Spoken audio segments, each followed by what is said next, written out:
There comes a moment when the soul is no longer willing to live on autopilot, when the weight of pretending becomes heavier than the fear of being real. That moment is the moment you choose yourself, not in arrogance, not in rebellion, but in reverence for your truth, your depth, your being. When you choose yourself, the first thing that dies is illusion. The illusion that you must please to be loved. The illusion that sacrifice is the only path to acceptance. Individuation begins the moment you choose yourself, not in an egotistical way, but in a deeply conscious way. It's the turning point where your life stops being about who others want you to be and starts becoming a journey toward who you truly are. Most people live their lives trapped in roles, roles shaped by family expectations, societal norms, past traumas, and unconscious beliefs. From childhood, we learn how to gain approval, how to avoid conflict, how to survive. We become experts at adaptation, but strangers to our own souls. When you choose yourself, you're not just making a decision, you are initiating a psychological and spiritual transformation. You're separating from the collective identity you've unconsciously adopted. You're saying, I will no longer betray myself to fit in. That is where individuation begins. When the inner voice becomes louder than the outside noise, it's subtle at first. You start noticing when you're saying yes out of guilt or when you're showing up in ways that are not authentic. You begin to pause. You begin to ask, well, what do I want? What do I feel? Who am I without all of this? The journey is not glamorous, it's messy. Choosing yourself can feel like a death because, in many ways, it is. It is the death of your false self, the death of the people pleaser, the performer, the perfectionist. You might feel lost for a while because the identity you've built is no longer sustainable, but the new one hasn't fully emerged, and not will emerge.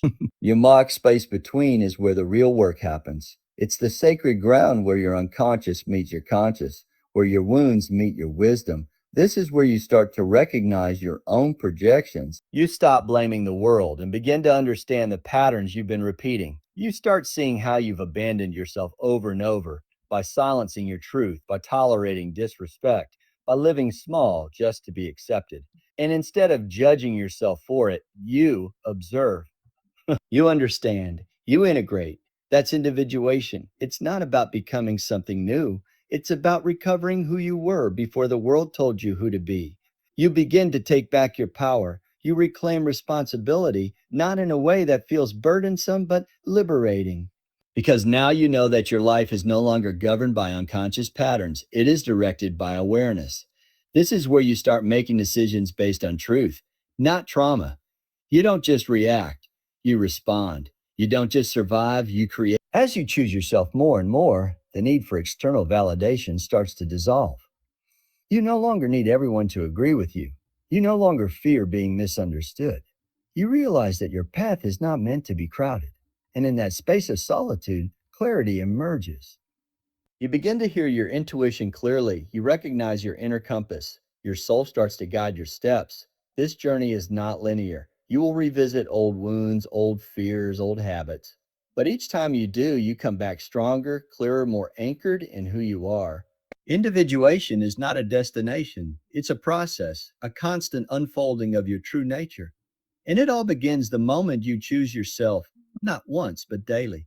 Because every time you honor your truth, you break free from the past. Every time you act with integrity, you align more with your authentic self. Every time you choose yourself, you become more whole. You confront the shadow within the moment you stop running from your pain and start listening to it. When you choose yourself truly and fully, you must also choose the parts of you that have been buried, silenced, and denied. The shadow is not evil, it is simply unknown. It is everything you were told not to be, everything you judged in yourself, everything you feared would make you unlovable or rejected. And so, over time, you pushed it away.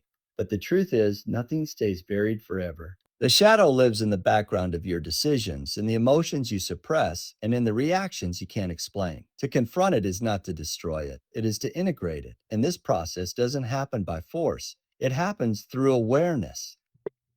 When you begin to witness your triggers without immediately reacting, when you begin to ask why you feel shame or guilt instead of burying it, you are standing face to face with your shadow. You are choosing to no longer let it control you from the dark.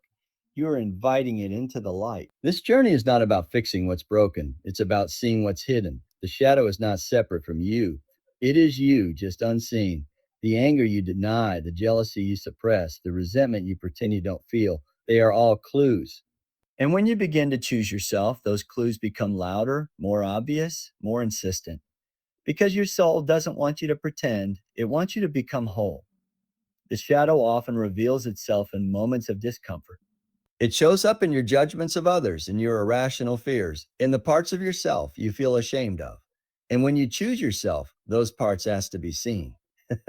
They demand your attention, not to punish you, but to free you. Healing begins when you can sit with your shadow without turning away. When you can say, I see you. I understand why you exist, and I'm no longer afraid of you. You learn that the shadow is not your enemy, it's your teacher. It holds the parts of your power you were told to suppress. It holds your rage, your boundaries, your wildness, your truth. It holds your authenticity. And until you integrate it, you cannot live fully. You will always be partially hidden, always afraid of being a too much or a not enough. But when you confront the shadow, you reclaim the fullness of who you are. This is why choosing yourself is so much more than a declaration. It's an invitation into the deepest parts of your psyche. It's not always beautiful. In fact, it's often uncomfortable, even painful, but it's real. It's honest. And from that honesty, you build true strength. When you stop hiding from your shadow, you stop fearing yourself. You stop projecting your pain onto others. You begin to take responsibility, not as a burden, but as a privilege. You start to see that every emotion, every reaction, every wound is an entry point into deeper healing. And the more you face it, the more whole you become. You stop seeking perfection and start embracing truth. You understand that real transformation comes not from pretending to be good, but from integrating the parts of you thought were bad. This is the essence of individuation. Not becoming someone new, but becoming more of who you already are, DR. When the inner voice becomes louder than the outside noise, you lose familiarity, but gain freedom the moment you decide that comfort is not worth the cost of your authenticity. When you choose yourself, the world you once knew begins to shift. The people who were once close to you may seem distant. The environments that once felt safe now feel restrictive. The roles you played so effortlessly start to feel like cages, and at first, it feels like loss. You mourn the version of you that everyone understood. You grieve the relationships that thrived on your silence. You miss the predictability of living for others, even if it wasn't truly living. This is the paradox of growth. What once protected you now limits you. What once made you feel accepted now keeps you small. Familiarity is not always a friend. It can be a prison with invisible walls.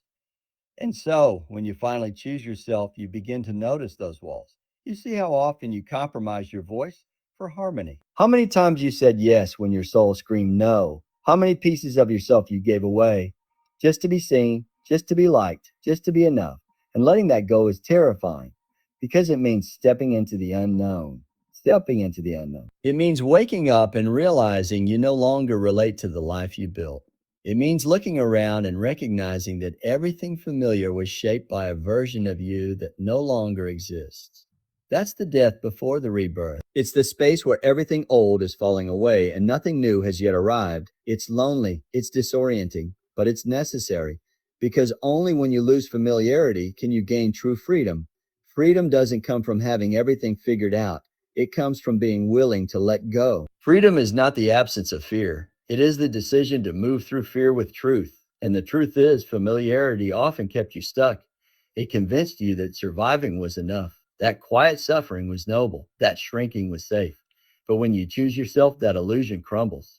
You no longer want to survive. You want to live. You no longer want to be accepted. You want to be seen. And that requires walking away from the life that asked you to be anyone but yourself. So, you begin the slow, deliberate process of release.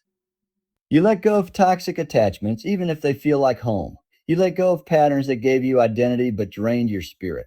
You let go of validation that came at the price of your peace. And every time you let go, you create space. Space for truth, space for healing, space for new connections that honor the real you.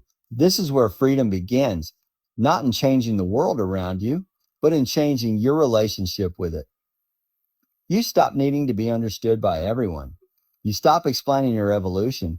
You stop apologizing for choosing growth. And as you do, you begin to feel lighter. You begin to feel grounded. You begin to feel real. Freedom is found in this authenticity, in knowing that your worth is no longer dependent on external approval, that your identity is not tied to your past, that your power doesn't come from control but from alignment. You realize that losing what you thought you needed was the only way to find what you truly are. And what you truly are is not fragile, not small, not invisible. You are someone who faced the fear of being alone and chose truth anyway. Someone who left the familiar path to find your own. Someone who stared into the darkness of your inner world and dared to listen. And that, more than anything, is the beginning of wholeness, where your wounds meet your wisdom. True self worth emerges from internal validation when you no longer need the world to tell you who you are. This shift doesn't happen overnight. It happens in the quiet moments, the ones where you feel alone with your thoughts, when you're tempted to question your value because someone didn't see it. But that moment, if you stay present with it, is where the truth starts to rise. You begin to see that self worth was never meant to come from others, it was meant to be uncovered within you. For most of your life, you were conditioned to measure your value through achievements, relationships, compliments, and comparisons. You were taught that approval equals worth, that likes define importance, and that validation is earned through performance. And so you learned how to shape yourself to be what others wanted: polished, polite, predictable. You learned how to hide your real thoughts, quiet your real needs, and downplay your real pain just to be accepted. But when you choose yourself, that entire system starts to break down. You realize how exhausting it is to seek yourself in other people. You realize that even when you do everything right, their approval never satisfies your soul. That praise can't fill the silence of self abandonment. That applause can't silence the inner knowing that something is missing. So you start turning inward. You begin the radical process of meeting yourself, not as the world sees you, but as you are. You sit with your insecurities instead of escaping them. You listen to your intuition instead of silencing it.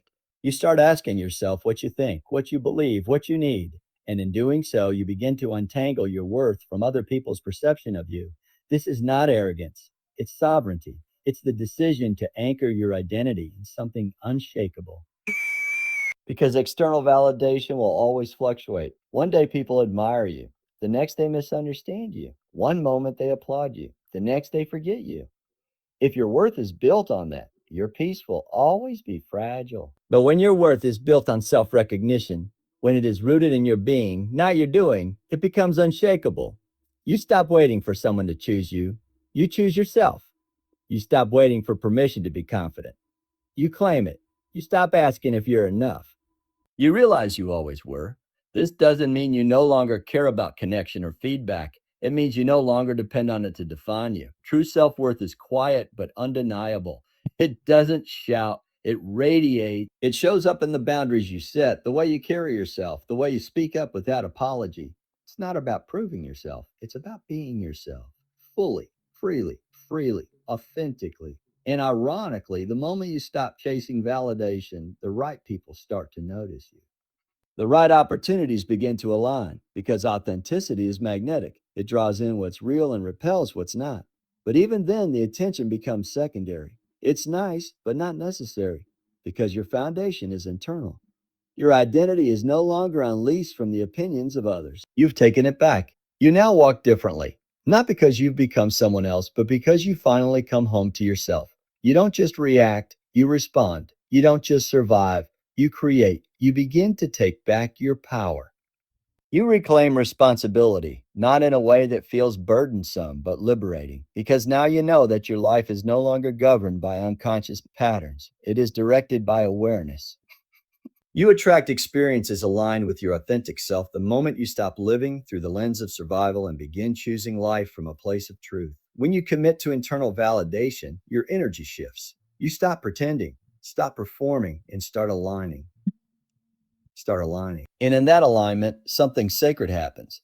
You begin to resonate with the frequency of your true self, and life responds to that signal. The experiences you once tolerated no longer fit. The conversations that drained you begin to dissolve. The environments that felt heavy start to feel foreign, aren't fault. You don't have to force it. Things begin to fall away naturally.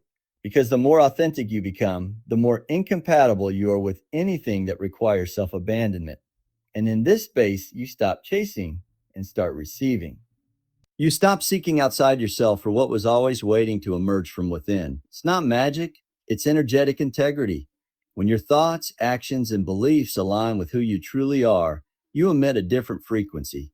You don't attract what you want, you attract what you are. So if you've spent years trying to manifest peace while living in self betrayal, no wonder the chaos keeps showing up. If you've craved love while constantly seeking approval, no wonder you've found conditional connections. But once you validate your own worth, once you embody it, your life begins to shift in response. You start seeing new possibilities because you're no longer looking through the lens of lack. You start connecting with people who reflect your evolution, not your old pain. And most importantly, you begin to experience what it feels like to live in integrity with your values, your desires, your purpose. That's when the universe stops mirroring your fear and starts reflecting your faith. This transformation isn't just emotional, it's structural. It's structural. You start building a life that fits your soul. You're no longer seduced by status, by superficial affirmation, or by fear based decisions. Instead, you are drawn toward what is real, what nourishes, what expands. This is how alignment becomes a compass. It shows you where to go, what to release, and what to welcome. And yes, it requires courage, because authenticity is not always rewarded by the world immediately. Sometimes people won't understand your new boundaries. Sometimes the old path will call you back. But once you've tasted the clarity of alignment, you can't unknow it. You may pause, but you won't go back, because you've seen what happens when you betray yourself, and you've seen what opens up when you don't. Opportunities begin to match your mindset. Connections begin to reflect your capacity for intimacy and truth. Your external reality begins to synchronize with your internal world. This is not a coincidence, it's coherence. You're no longer fragmented, you're whole. And wholeness is magnetic. You don't just survive, you create it. You don't just react, you respond. You begin to live intentionally. You make decisions that reflect your values, not your wounds. You no longer tolerate what is misaligned, no matter how comfortable it used to be, because now your peace matters more than your pride. Your alignment matters more than approval. Your authenticity matters more than fitting in. You understand now that your life isn't something happening to you, it's something being expressed through you. And as you continue to honor your truth, your environment rearranges itself to support it. You are not becoming someone else. You are becoming more of who you truly are. You begin to take back your power. You reclaim responsibility, not in a way that feels burdensome, but liberating. Because now you know that your life is no longer governed by unconscious patterns. It is directed by awareness. You develop inner authority when your decisions begin to emerge from alignment rather than fear. The shift is subtle at first. You notice it when you pause before saying yes, asking yourself if your agreement is genuine or habitual. You feel it when you stop outsourcing your choices to the expectations of others. Ah, that's how you know something within has changed. Not because the noise of the world is quieted, but because your trust in yourself has grown louder. This trust didn't come from theory, it was forged through experience. Through the moments you once abandoned your intuition and paid the price. Through the times you silenced yourself to keep peace, only to end up in inner conflict. Through the patterns you finally broke because you were no longer willing to betray yourself just to be chosen. And once you began to attract experiences aligned with your authentic self, you realized the power of living in truth. That power didn't need to dominate or control, it simply needed to lead. Inner authority is born when your self respect outweighs your fear of disapproval. It's when your boundaries are no longer negotiable, not because you're rigid, but because you're clear. Clarity is a byproduct of alignment. When you stop living from reaction and start living from awareness, you begin to see yourself as the source, not the echo of your own life. And once you become the source, you no longer look outside for answers that were meant to come from within. You no longer ask, what will they think? You ask, does this feel true for me? You no longer try to convince others to understand your path. You walk it with quiet certainty. This is not stubbornness, it's sovereignty. You're no longer in need of constant reassurance because you've cultivated a deep internal compass that guides your choices. It doesn't scream for validation, it simply points you back to yourself. And here's the secret: inner authority doesn't make life easier, it makes it real. You will still face hard decisions. You will still feel discomfort, but you'll move through them with integrity, not desperation. You'll stop abandoning yourself in moments of uncertainty. You'll start staying with yourself even when the answers aren't clear yet. That's the true sign of maturity, not certainty, but self-loyalty. You begin to live from your values instead of your wounds. You start saying yes with your whole heart or not at all. You don't shrink to keep the peace or stretch to earn love. You simply honor your truth and trust that the right people and experiences will remain or arrive. And those that don't, you bless them and let them go. Because when you've developed inner authority, you no longer measure your worth by how much you're needed. You measure it by how true you're being. You understand that peace is not the absence of challenge, it's the presence of alignment. And from that space, your decisions begin to shape your reality, not in chaos, but in coherence. Your voice becomes clearer, your vision becomes sharper, your energy becomes more focused. You stop pouring yourself into situations that drain you and start investing in the life you're meant to build. Because now you're not waiting for life to give you permission. You've already given it to yourself. This is the freedom of living with inner authority. You no longer need to be led. You are the one leading. You've become the author of your own experience. You write from clarity, from trust, from deep inner knowing. And as your life unfolds from this place of integrity, you begin to embody a calm strength, a silent power that comes not from control, but from conscious choice. You stop surviving and start living consciously. When you finally realize you were never meant to live on autopilot. For years, your choices may have been shaped by fear, your voice filtered through the expectations of others, your time consumed by obligations that felt more like survival strategies than soul aligned decisions. But something changes when you develop inner authority. That inner voice, once buried beneath noise and self doubt, becomes your guide. You no longer react from a place of panic, you respond from a place of presence. Living consciously is not about being perfect. It's about being aware. It means pausing before you say yes and asking whether it's rooted in love or fear. It means noticing when your nervous system is in overdrive and choosing to breathe rather than numb. It means catching yourself in the middle of an old pattern, not to judge, but to witness. And that witnessing, that observation without condemnation, is the beginning of transformation. Because survival isn't just physical, it's psychological, emotional, spiritual. Most people don't even realize they're stuck in survival mode until something shakes them. A relationship ends, a job disappears, a truth emerges that can't be ignored. And in that rupture, in that uncomfortable stillness, you begin to see how many of your decisions were made just to get through the day. How often you were living for approval instead of purpose, security instead of freedom, familiarity instead of fulfillment. But when inner authority takes root, you begin to reclaim your life moment by moment. You start asking yourself, what do I want to create? What do I want to experience? What would it mean to live with intention, not just reaction? These questions shift your entire trajectory. You no longer live from a script handed to you by society, family, or fear. You begin to write your own. You notice how your mornings feel, how your body responds to certain people, how your energy rises or falls in different spaces. You stop overriding your intuition to meet someone else's expectations. You become more deliberate in how you speak, how you spend your time, what you consume, how you consume. Not because you're trying to be in control, but because you've chosen to be awake. This level of presence changes everything. You begin to honor your cycles, your boundaries, your values. You create space for stillness, not as a luxury, but as a necessity. You don't rush through discomfort. You lean into it, trusting that even your pain has something to teach you. And in doing so, you no longer view healing as something you must achieve, but as a way of being you choose to embody. You see, surviving is about reacting to life. Living consciously is about relating to it. When you're surviving, you believe everything is happening to you. When you're living consciously, you recognize everything is happening through you. Your experiences become mirrors, your triggers become invitations, your challenges become initiations.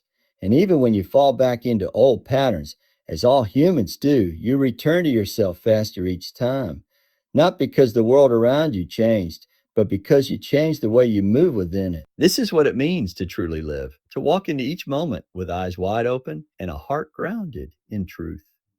To no longer need the world to tell you how to feel, who to be, or where to go. You're guided from within, anchored in your values, aligned with your choices, and for the first time, you're not surviving your life. You're consciously creating it. It all begins when you choose to stop following the momentum of your past and start listening to the stillness of your presence. Because now you're not just existing, you're here, awake, aware, alive. When you finally choose yourself over everything else, you begin the most courageous journey a person can take, the path back to your true self. It's not always easy. It requires confronting shadows, releasing what's familiar, letting go of external validation, and standing in the power of your inner authority. But the moment you make that choice, life begins to shift. You attract what reflects your authenticity. You build boundaries that honor your soul. You no longer survive on scraps of approval. You thrive in the fullness of your own presence. This isn't about becoming someone new. It's about remembering who you were before the world told you who to be. Every step you take inward makes your outer world clearer, more aligned, more alive. You stop living by default and begin living on purpose. And in that conscious creation, you find the freedom, peace, and fulfillment that only come when you finally, unapologetically choose yourself. So